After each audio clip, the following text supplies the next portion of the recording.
centuries before Christ ever walked the earth, the great Greek philosopher Socrates made this rather chilling prediction. He said if ever a perfectly good man appeared on earth, he would be murdered. Wow. Yeah. Welcome to the deep dive. Today we're looking at a fascinating stack of sources. We've got a comprehensive audio lecture and some incredibly detailed study notes, all focused on the Gospel of Mark, specifically chapter 2 through the very beginning of chapter 3. And our mission today is to tackle a profound conundrum. It really is. It's one of the greatest paradoxes in history. Absolutely. Because for you listening, especially the young Christians and seekers tuning in right now, it is so easy to picture Jesus as this universally loved, gentle teacher. Right, the sanitized version. Exactly, the sanitized Sunday school version of the story. But when you actually read these historical accounts, the reality is completely different. I mean, how did a man who went around doing literally nothing but good, healing the sick, restoring outcasts, how did he end up the target of an organized assassination plot within just 3 years? You have these hands that only ever helped people, and yet within a remarkably short time frame, those same hands are being pierced by nails. The sources we're diving into today, they give us a front row seat to exactly when this opposition started, who started it, and most importantly, why. Because honestly, human nature hasn't changed. No, it hasn't. The reasons the religious and political elite wanted him dead back then, they're often the very same reasons his teachings make people so uncomfortable today. Right. So we're inviting you to step past the flannel graph versions of these stories today. Yeah. And look at the radical, disruptive reality of Jesus's ministry. Okay, let's unpack this. Because the sources point out that this intense hatred didn't slowly build up over decades. No, it's not at all. It started almost immediately. Yeah. And it was sparked by 3 specific occasions where Jesus actually stopped to help people in need. The first one is a story you might think you know inside and out. It's the healing of the paralyzed man. Ah, yeah, the famous hole in the roof incident. That's the one. The notes set the scene vividly. Jesus is teaching in a packed house in Capernaum. It's standing room only. People are literally spilling out the door into the street. Right. And 4 friends bring a paralyzed man on a stretcher, but they can't get anywhere near the door. So they climb up and literally dig through the brushwood and clay of the roof to lower this guy down right in front of Jesus. Such an incredible display of desperation and faith. It really is. But I was reading the notes on this, and I had to do a double take. Because when Jesus looks at the man, he doesn't immediately heal his legs. His very first words are, "Son, your sins are forgiven." I mean, imagine going through all that physical effort, expecting to walk, and hearing that. It almost sounds dismissive. What's fascinating here is why Jesus did that. He wasn't just ignoring the obvious physical problem or, offering empty religious platitudes. He looked at this specific man and diagnosed the absolute root cause of his suffering. Now, the sources are careful to note that not all sickness is caused by personal sin, obviously. Right. But in this particular instance, the man's physical paralysis and his internal guilt were deeply connected. Jesus, being the ultimate physician, knew you have to treat the cause, not just the symptom. But that exact phrase, "your sins are forgiven," is what triggered the religious leaders sitting in the room. Completely. Because they immediately thought, this is blasphemy. Who can forgive sins but God alone? And the incredible thing is, they were right. If Jesus had just stuck to physical healing, if he just went around making sick people better like a traveling doctor, he would have been perfectly fine. There would have been no cross. But he came primarily to save people from sin, not just sickness. He had to deal with the root issue, knowing full well it would cost him his life. Which brings up a really compelling point of reflection. We want you to think about this as you listen today. In your own life, or when you're trying to help others, do you tend to focus only on relieving those visible symptoms, like physical discomfort or emotional stress? Or are you willing to address the deeper root need of spiritual reconciliation with God? Because it's much easier to put a Band-Aid on a symptom than to perform heart surgery. It's a very challenging question, and Jesus definitely didn't shy away from the surgery. He really didn't. And that leads to the second occasion of help and hatred from our sources, which involves calling Levi, who we also know as Matthew, to be his disciple. Now, Levi was a tax collector. And to help you really grasp the extreme social stigma here, the source material uses this powerful modern analogy. I love this analogy. It's so good. Imagine if Britain had been occupied by Germany in the Second World War, and the occupying Nazi army hired British citizens to collect heavy taxes from their own neighbors to fund the enemy empire. And to make it worse, these local collectors didn't get a salary. They were allowed to line their own pockets in the process. They could extort whatever they wanted as long as the occupying force got their cut. You would look at that person as a traitor, a collaborator, a total pariah. That is exactly what a tax collector was in first century Judea. And Jesus not only walks up and calls this man to follow him, but the notes highlight that he goes to Levi's house and attends a massive dinner party filled with other tax collectors and sinners. Right. But hold on. The religious leaders were grossed out by this. And honestly, didn't they have a point? Like, why is Jesus hanging out with corrupt extortionists? It's a fair question, and to answer it, we need to clarify that word sinners in this historical context. It doesn't just mean everyday people making mistakes. The sources explain that these were the absolute outcasts, people who were literally excommunicated from the local synagogue. Oh, wow. Yeah, they were considered untouchable by the religious elite. So you have these two fringe groups, the corrupt political collaborators and the religious outcasts, mixing together because literally nobody else will have them. Jesus eating with them proved a massive point. Right, because when the religious leaders complained of the disciples, Jesus overhears them and drops this incredible mission statement. He says, "Those who are well have no need of a physician, but those who are sick, I came not to call the righteous, but sinners." Exactly. You can't be a doctor if you refuse to go near sick people. Right. The first incident with the paralyzed man proved he would bother with sin. The second incident proved he would bother with sinners. Yeah. The self-righteous leaders wouldn't touch either, but Jesus plunged right in. Which brings the tension to an absolute boiling point in the third occasion. Yeah. The man with a withered hand. This happens in the synagogue on the Sabbath. There's a man there with a disabled hand, and the religious leaders are watching Jesus like hawks to see if he'll heal him on their holy day. Mm. And the notes clarify that their issue wasn't the healing itself. Right. It was the timing. They had completely perverted the original intent of the Sabbath. You know, the Sabbath was given at Mount Sinai as a gift a day of rest, life, and restoration. But these leaders had twisted it into an incredibly rigid, exhausting set of rules. They were basically the Sabbath day observance society. Yeah. They reasoned that since the man's hand had been withered for years, it wasn't a life or death emergency. Therefore, healing him constituted work, and it could wait until Sunday. The sources share some vivid, almost unbelievable examples of how extreme this legalism can get, both then and now. There's a story of a Jewish rabbi speaking to a group of Catholic schoolboys, telling them they can't even flip an electric light switch on the Sabbath. He would turn all his lights on Friday afternoon and leave them on all weekend, just to avoid the work of flipping a switch. Wow.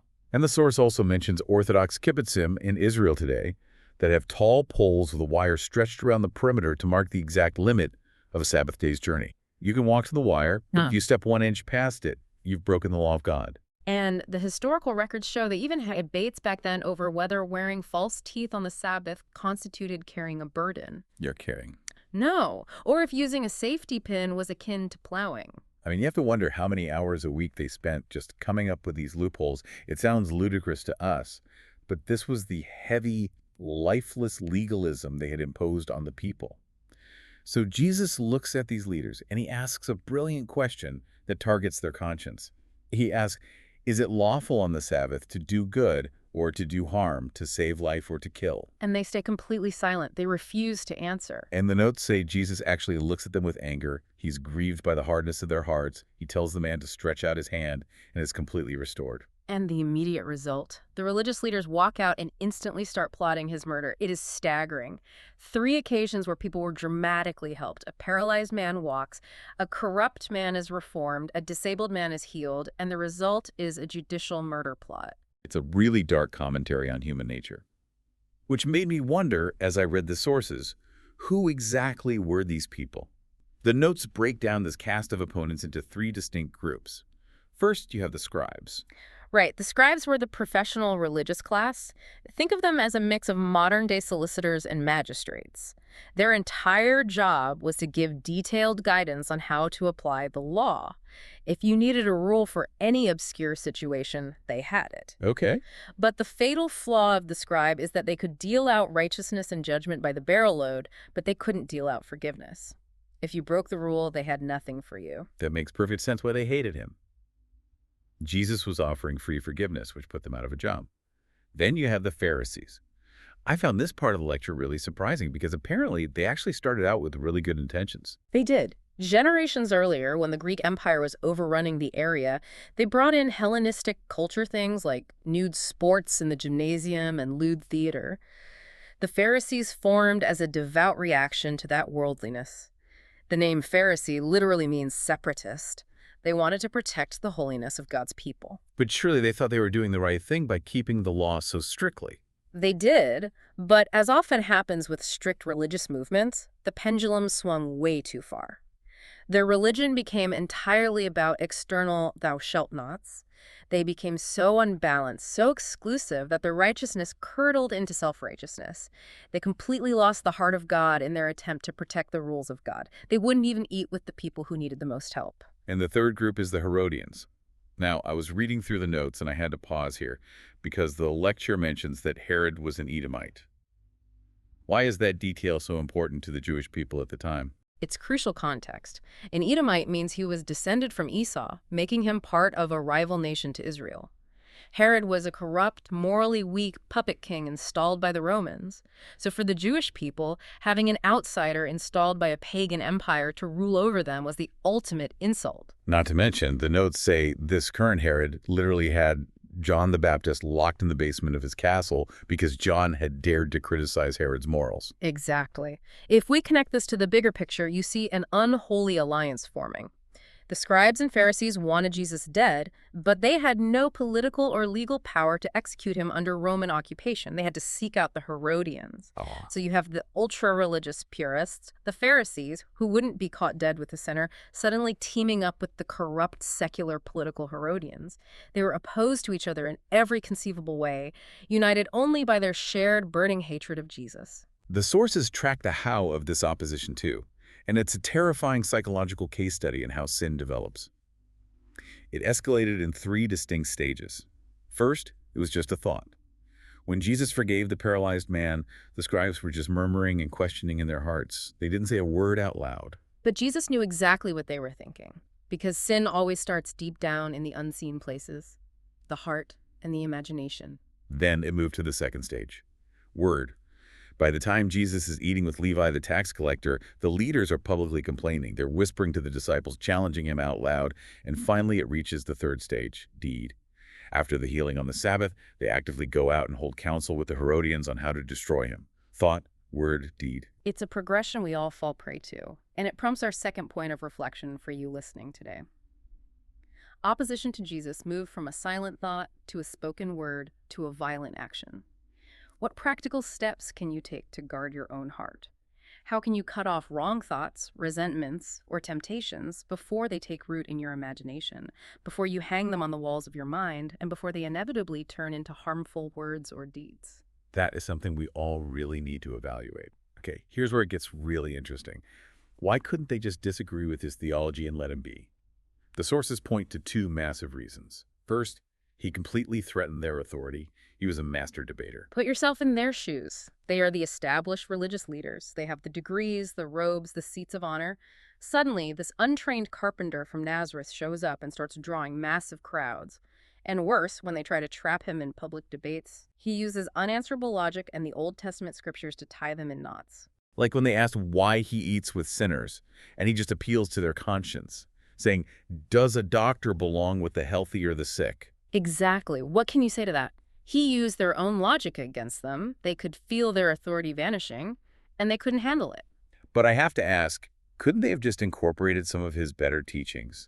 Like, take the good stuff about loving your neighbor and just add it to their existing traditions. That's the logical question, but the sources show Jesus made it clear that his teachings were fundamentally incompatible with their existing religion. He used a couple of famous everyday metaphors to explain this. He told them you can't put a new, unshrunk patch of cloth onto an old, shrunken garment. When you wash it, the new patch shrinks and tears the old cloth, making the whole worse. And he also talked about wineskins, right? Yes. In the ancient world, they stored wine in animal skins. Jesus said you can't put new, fermenting wine into old, brittle wineskins. The chemistry just doesn't work. As the new wine ferments, it releases gases and expands. An old, dried-out leather skin has no elasticity left. So it bursts. Right. It will just burst, and you lose both the wine and the skin. Jesus' dynamic, internal religion of the heart could not just be tacked onto their external, rigid legalism. It's an all-or-nothing proposition. Which perfectly sets up our final listener reflection. Jesus taught that new wine cannot be contained in old wineskins. What old wineskins, maybe outdated traditions, rigid personal habits, or legalistic attitudes, might be limiting the work of God's Spirit in your own life or in your church community today? Are you trying to force the dynamic life of Christ into a safe, predictable box you've built? It's so easy to cling to the way we've always done things instead of being open to how God might want to move right now. So true. Now, the notes make it clear he wasn't just poking holes in their authority, he was actively replacing it. This is the second and most explosive reason they hated him. In just these few short stories, Jesus makes 5 incredible claims that put him firmly on the heavenward side of reality. These are the claims that essentially signed his death warrant. Let's look at them. Number 1, he claimed to be the forgiver of sins. As we discussed, that is a role strictly reserved for God. Number 2, he claimed to be the physician of sinners. And the notes point out this wasn't just a clever metaphor. He was actively fulfilling a specific prophecy from the book of Jeremiah, where the prophet cries out for a divine physician to heal the nation of its spiritual sickness. Then we have claim number 3, the bridegroom. When they ask why his disciples aren't fasting like the Pharisees, he says, "Can the wedding guests fast while the bridegroom is with them?" Now, to a modern ear, that just sounds like a nice poetic image. Why would that trigger a first-century religious leader? Because it is a heavily loaded Old Testament term. Throughout the prophets, God continually refers to himself as the husband or bridegroom of Israel. By using that specific title, Jesus is taking a metaphor used exclusively for God's relationship with Israel and applying it directly to himself. Wow. Then we get to claim number 4, Lord of the Sabbath. This is massive. He isn't just arguing with the scribes about the interpretation of the rules. He's claiming to be the actual lawmaker who handed the rules down to Moses at Mount Sinai in the first place. He's saying, I made the Sabbath. I own it. I can overrule it. And finally, claim number 5, the Son of Man. While the phrase can sometimes just mean a human being, in the context of the Old Testament book of Daniel, the Son of Man was a vision of a divine heavenly ruler coming in the clouds to receive an everlasting kingdom. Jesus adopted this as his absolute favorite title for himself. This raises an inescapable conclusion.